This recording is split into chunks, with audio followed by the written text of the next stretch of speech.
أعوذ بالله من الشيطان الرجيم. بسم الله الرحمن الرحيم. ولا تسأموا أن تكتبوه صغيرا أو كبيرا إلى أجله ذلكم أقسط عند الله وأقوم للشهادة وأدنى ألا ترتابوا إلا أن تكون تجارة حاضرة تديرونها بينكم فليس عليكم جناح ألا تكتبوها وأشهدوا إذا تبايعتم ولا يضار كاتب ولا شهيد وإن تفعلوا فإنه فسوق بكم واتقوا الله ويعلمكم الله والله بكل شيء عليم. وإن كنتم على سفر ولم تجدوا كاتبا فرهان مقبوضة فإن أمن بعضكم بعضا فليؤد الذي اؤتمن أمانته وليتق الله ربه ولا تكتموا الشهادة ومن يكتمها فإنه آثم قلبه والله بما تعملون عليم. صدق اللہ العظیم. ترجمہ یہ ہے، اور کاہلی نہ کرو اس کے لکھنے سے، چھوٹا ہو معاملہ یا بڑا، اس کی میعاد تک. اس میں پورا انصاف ہے اللہ کے نزدیک، اور بہت درست رکھنے والا ہے گواہی کو، اور نزدیک ہے کہ شبہ میں نہ پڑو، مگر یہ کہ سودا ہو، ہاتھوں ہاتھ لیتے دیتے ہو اس کو آپس میں، تو تم پر کچھ گناہ نہیں اگر اس کو نہ لکھو. اور گواہ کر لیا کرو جب تم سودا کرو، اور نقصان نہ کرے لکھنے والا اور نہ گواہ،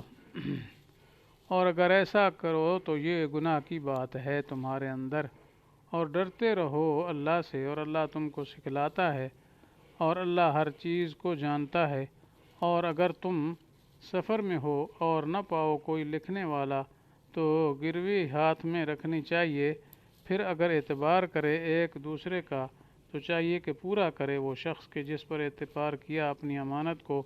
اور ڈرتا رہے اللہ سے جو رب ہے اس کا. اور مت چھپاؤ گواہی کو، اور جو شخص اس کو چھپاوے تو بے شک گناہگار ہے دل اس کا، اور اللہ تمہارے کاموں کو خوب جانتا ہے.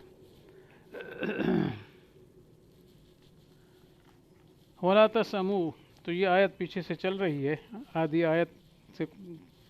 کچھ زیادہ پیچھے ہو چکا ہے. بقایا حصہ جو ہے وہ وَلَا تَسْأَمُوا سے اس دوسرے درس میں ذکر کر رہے ہیں. تو چونکہ کتابت کا پہلے بھی حکم دیا تھا، لیکن پھر دوبارہ جو ہے اس پر تاکید کی جا رہی ہے، اور دوبارہ ترغیب دی جا رہی ہے کہ مثلا لکھ کے تھک گئے ہو کہ ہر معاملے کو لکھنا مشکل ہے. فرمایا نہیں، کوئی مشکل نہیں، اس میں سستی کاہلی نہیں کرنی. جی کہ بعض دفعہ معاملہ چھوٹا ہے، چلو چھوڑو نہیں لکھتے، نہیں، بلکہ چاہے معاملہ بڑا ہو یا چھوٹا ہو اس کو اپنی مدت تک لکھنا چاہیے، تو اس میں سستی نہ کرو. آگے وجہ بیان فرما دی، ذالکم اقسط عند اللہ، جی کہ کیوں لکھنے کا حکم دیا. ایک تو یہ ہے کہ اللہ کے ہاں یہ پورے انصاف والی چیز ہے، اور دوسرا یہ ہے کہ شہادت کو زیادہ قائم رکھنے والی ہے، کیونکہ جب لکھا ہوا ہوگا تو سودے کا بھی پتہ چلے گا، شاہد جو آ کر گواہی دے دیں گے ان کے لیے بھی آسانی ہے. اور دوسرا فرمایا وہ اس لائق ہے کہ اس میں تم شک مک نہیں کرو گے، جی کہ شک مک کہ پتہ نہیں کتنی کیا ہے رقم تھی، تو کتنا مبیع تھا، تو کیسے دینا تھا، اس قسم کے شبہات ہو سکتے ہیں. تو جب لکھائی موجود ہوگی تو اس کو دیکھ کر سارا کچھ معلوم کر لیا جائے گا، اس لیے فرمایا تمہیں لکھنا چاہیے. ہاں البتہ آگے ایک صورت مستثنیٰ فرما دی کہ اگر اس میں نہ لکھو تو پھر کوئی حرج نہیں.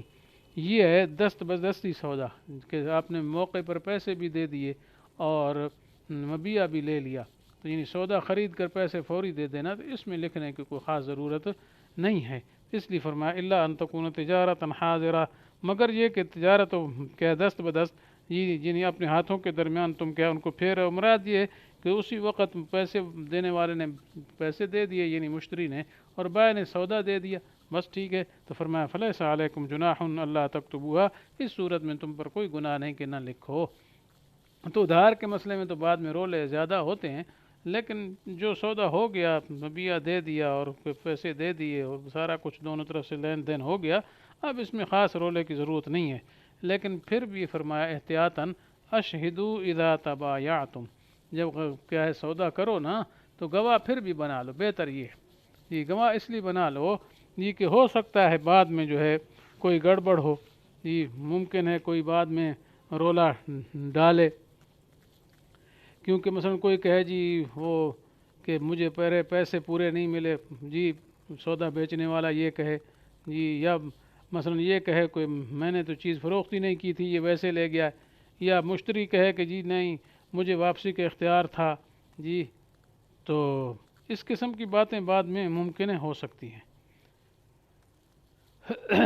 تو ان باتوں کی رکاوٹ کے لیے کیا ہے، بہتر یہ ہے کہ سودے پر گواہ بھی بنا دیے جائیں تاکہ دو گواہ ہوں بھئی اس نے یہ سودا خرید لیا ہے،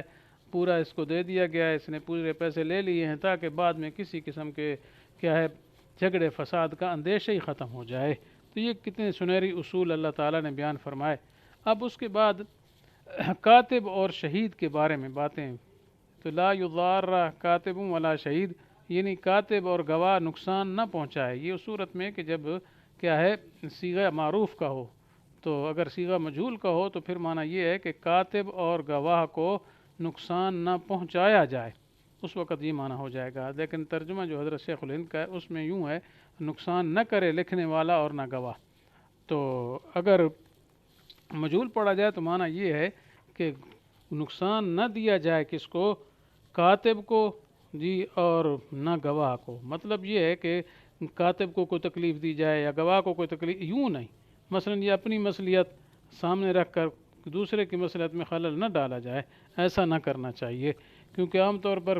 یہ ہوتا ہے کہ گواہوں کو تکلیف ہو سکتی ہے، گواہ مثلا وہ مجبور ہے، وہ لکھ نہیں سکتا، آ نہیں سکتا ہے، اس کو اپنے کام ہے بہت زیادہ، تو یا مثلا وہ کہتا ہے بھئی میں تو مزدور آدمی ہوں، میں تو بغیر مزدوری کے یہ کام نہیں کر سکتا، کاتب ہوں، لکھنے والا ہوں، یا گواہ جو ہے اس کو لے جانا ہے عدالت تک تو اس کا آنے جانے کا خرچہ ورچہ ہے، تو وہ بھی کیا ہے اس کو دینا چاہیے، کیونکہ اگر وہ کہے جی اپنے پیسے پر، اپنے کرایہ پر، اپنی گاڑی پر آؤ جی تو ہماری گواہی دو، اس طرح پھر کون کر سکتا ہے؟ تو اس لیے نہ تو فرمایا گواہ کو تکلیف پہنچائی جائے اور نہ ہی کیا ہے کاتب کو تکلیف دی جائے۔ ان کو قرآن نے پہلے حکم دیا تھا کہ ان کو لکھنا چاہیے تاکہ حقوق ضائع نہ ہوں، لیکن یہ مطلب تو نہیں ہے کہ خود ان بیچاروں کو تکلیف میں مبتلا کیا جائے۔ تو آج کل تو بیچارہ خاص کر جو گواہ بن جائے کسی کا تو مصیبت میں پڑ جاتا ہے، کیونکہ ہمارا نظام ہی خراب ہو گیا جی۔ وجہ یہ ہے کہ جب گواہ جاتے ہیں تو ایک تو مسئلہ یہ ہوتا ہے کہ وہاں فوری طور پر گواہی نہیں لی جاتی، بیٹھے رہتے ہیں، پھر پچھلے ٹائم کہیں جا کر کہتے چلو جی آؤ، بعض دفعہ یہ ہوتا ہے کہ جی اگلی پیشی لگ گئی، اگلی پیشی پہ آنا، پیشی پر پیشی لگ رہی ہے، یہ ایک ہی کیس ہوتا ہے، تو عجیب و غریب حالت ہے۔ یہ ہمارے علاقے میں کیس ہوا تھا 1901 کا ہے، ابھی تک اس کا فیصلہ نہیں ہوا،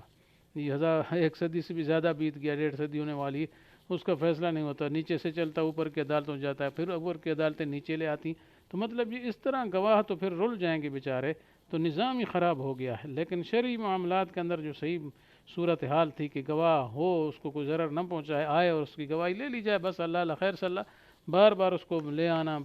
اور تنگ کرنا، تو آج کل تو کوئی صحیح گواہ بننے کے لیے تیار ہی نہیں ہوتا ہے کہ ہم گواہ بن گئے تو یوں سمجھو مصیبت میں پھنس گئے۔ کرائے کے گواہ ملتے ہیں، تو اکثر کیسوں کے اندر آج کل کرائے کے گواہی چلتے ہیں، وہ موجود ہیں، لیکن ان کو تو کوئی سچ جھوٹ کی تمیز ہی نہیں ہوتی، ان کو تو پیسے چاہیے، اس وجہ سے کوئی صحیح فیصلہ ہی نہیں ہو پاتا ہے شریعت کے مطابق۔ تو یہاں یہ اصول سنہری بیان فرمایا، لا یضار کاتب ولا شہید، نہ کاتب کو تکلیف پہنچائی جائے نہ گواہ کو۔ تو فرمایا وَإِن تَفْعَلُوا فَإِنَّهُ فُسُوقٌ بِكُمْ وَاتَّقُوا اللَّهَ، جی اگر تم نے ایسا عمل کیا شریعت کے خلاف جی تو پھر یہ کیا گناہ کی بات ہے، تمہارے لیے گناہ ہے۔ تو آخر میں اللہ تعالیٰ نے پھر وہی تقوی کی وصیت فرمائی، یہ سارے احکام بیان فرمائے گئے اس آیت کے اندر بڑی تفصیل کے ساتھ، تو فرمایا یہ اتنے اعلیٰ قسم کے احکام اللہ تعالیٰ نے بیان فرما دیے، تو اب اللہ سے ڈرو اور ان احکام کی مخالفت نہ کرو، جیسے جیسے تمہیں حکم دیا گیا اس کے مطابق عمل کرو، اور ساتھ فرمایا وَيُعَلِّمُكُمُ اللَّهُ، اللہ تعالیٰ نے احسان جتلایا کہ اللہ تعالیٰ نے اتنے مفید احکام تمہیں کیا ہے سکھائے ہیں، تو اس احسان کا بھی تقاضا یہ ہے کہ شکر کرتے ہوئے ان احکام پر عمل کرو، فائدہ تو اپنا ہی ہے تمہارا۔ آگے فرمایا واللہ بکل شیء علیم، اللہ تعالیٰ ہر چیز کو جاننے والے ہیں۔ تو مقصد یہ کہ عمل کرو گے جی تو پھر تمہیں جو ہے نیک بدلہ ملے گا، یعنی ثواب اور اجر ملے گا اور جنت ملے گی، اور اگر عمل نہ کیا تو اس کا بدلہ بھی پھر تمہیں پانا پڑے گا۔ آگے دو حکم اور بیان فرما دیے اگلی آیت میں، وَإِن كُنتُمْ فِي رَيْبٍ عَلَىٰ سَفَرٍ، اگر تم سفر پر ہو جی اور وہاں کاتب نہیں ہے، مثلا تم سفر کر رہے ہیں اور وہاں سودا کوئی ہو گیا سفر کی حالت میں، تو وہاں اگر کوئی لکھنے والا نہیں ہے تو فرمایا پھر رہن رکھ لو، فرحان مقبوضہ، تو رہن کہتے ہیں کہ اس کو گروی رکھنا کو جی، تو البتہ یہ ہے کہ قبضہ اسی وقت کر لے، باقی رہن کا مسئلہ تفصیلی دوسرے مقامات پر ہوگا انشاءاللہ، فقہ کی کتاب میں بڑی تفصیل کے ساتھ ہے۔ اتنا یہ ہے کہ کوئی چیز گروی رکھ لی جائے تاکہ خطرہ نہ ہو ادھار کے معاملے میں کہ میرے پیسے نہ کھا جائے، تو اس پر صرف قبضہ ہی کرنا ہے، اس سے نفع اٹھانے کی اجازت نہیں ہے جس نے رہن اپنے پاس رکھا ہوا ہے۔ فَإِنْ أَمِنَ بَعْضُكُمْ بَعْضًا، اور اگر ایک جو ہے دوسرے پر اعتماد کر لیتا ہے کہ چلو یار رہن رکھنے کی کوئی ضرورت نہیں ہے، بس ہمیں تم پر اعتماد ہے، یہ ادھار لے لو، پھر جب کیا ہے گھر پہنچیں گے یا جب جو مدت مقرر کی اس پر پیسے دے دیں گے، تو یقین ہوتا ہے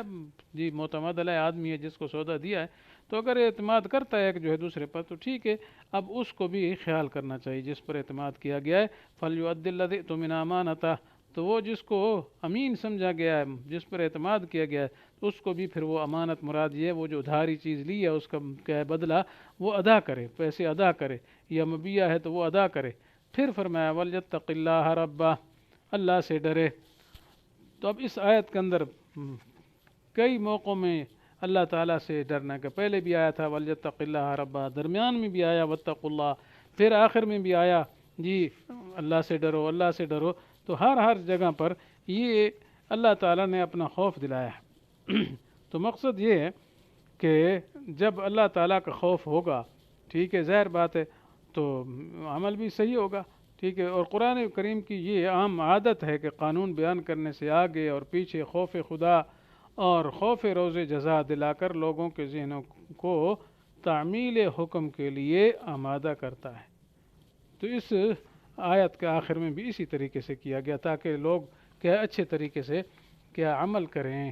اور یہی ایک چیز ہے جو انسان کو کیا ہے پوری زندگی کو سنوارنے کی کیا ہے ذریعہ ہے اور اس کا سبب ہے۔ وَلَا تَكْتُمُوا الشَّهَادَةَ، تو آگے دوسرا آخری مسئلہ بیان فرما دیا، اور شہادت کو چھپاؤ نہیں، چونکہ پیچھے آیا تھا وَاسْتَشْهِدُوا شَهِيدَيْنِ، تو جو گواہ بنے تو ان کو گواہی پھر صحیح دینی چاہیے، چھپانی نہیں چاہیے۔ وَمَن يَكْتُمْهَا، فرمایا جو چھپائے گا فَإِنَّهُ آثِمٌ قَلْبُهُ، تو اس کا دل گناہ گار ہے۔ تو مقصد یہ ہے کہ زبان تو دل کی ترجمان ہی ہوتی ہے نا، تو چونکہ چھپائے دل میں جاتا ہے اس لیے